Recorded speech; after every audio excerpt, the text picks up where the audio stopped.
Panibagong araw at panimulang video tayo mga kaurag. Ayan, first content ko to sa YouTube channel ko. Sana masupport nyo ako mga kaurag. Ayan, Totoy's Vlogs. Ayan, pa-subscribe na lang and pa-like na lang din at comment na lang kayo dyan sa mga mapapanood nyo sa mga papakita kong video. Ito ngayon mga kaurag na reaction content tayo ngayon.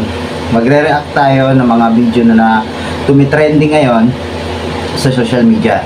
Katulad ng mga estudyante na basta ipapakita ko na lang sa inyo mga kaurag, no? Panoorin nyo na maayos mga kaurag, no? Kasi natawa ako doon sa reaction ni ate kanina. Doon nasa kotse siya. Ayan mga kaurag, panoorin na po natin yung video na ilalabas ko ngayon mga kaurag. Ito po, unang-una ito, nasa isang parang bahay na liblib yata to. Ito second floor eh.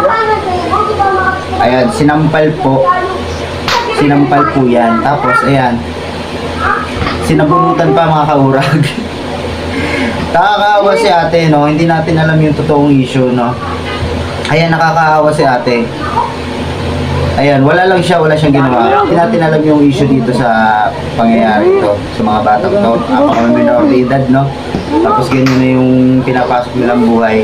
Ayan, hindi natin alam yung issue kung saan nagsimula. Hindi naman natin yung video, hindi naman puno yung video, hindi naman simulat sa po yung ginawang video. Ayan mga kaurag. Hindi ko rin kasi maintindihan yung pinagsasabi nila, pero naawa lang ako kay ate girl na ayan, na masyadong na ano. Ayan mga kaurag, tapos na tayo sa isang video natin mga kaurag. Yung reaction nyo sa video to is paki-comment na lang kung ano bang palagay nyo, di ba? Nakakaano eh, nakaka-dismaya yung mga ganitong pangyayari. Ayan. Okay, dito naman tayo sa pangalawang video natin mga kaurag, no? Ayan mga kaurag, ayan, nagsabunutan na nga mga kaurag. Ayan, mga estudyante po yan. Ayan po, may mga umaawat po. Ayan mga umaawat. Dito po natawa ako sa sinasabi ni ate dito sa nagbibideo sa may kotse. Sa sinasabi ni ate dito sa nagbibideo sa may kotse. Ayan, ayan. Ayan. Uy, naunsa na sila. Mga burikat. Uy, naunsa man eh. Ay, mga kaurag, nakakaano naman yung mga estudyanteng ganito, no? Usong-uso to kahit nung high school ako, lagi may away sa labas ng high school. Laging may pikunan. Dapat habaan na lang natin yung mga pasensya natin. Ako, siguro, nung high school ako, may mga naka-away rin ako mga kaurag, pero hindi ko nalang pinapansin. Abangan ako sa labas, pero nahingi na lang ako ng pasensya.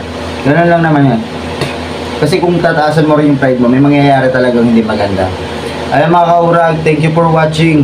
Thank you sa panonood ng video ko mga kaurag. Maiksi lang yung unang content natin kaurag, no? Panimula lang ito mga kaurag. Sana masupport nyo ako.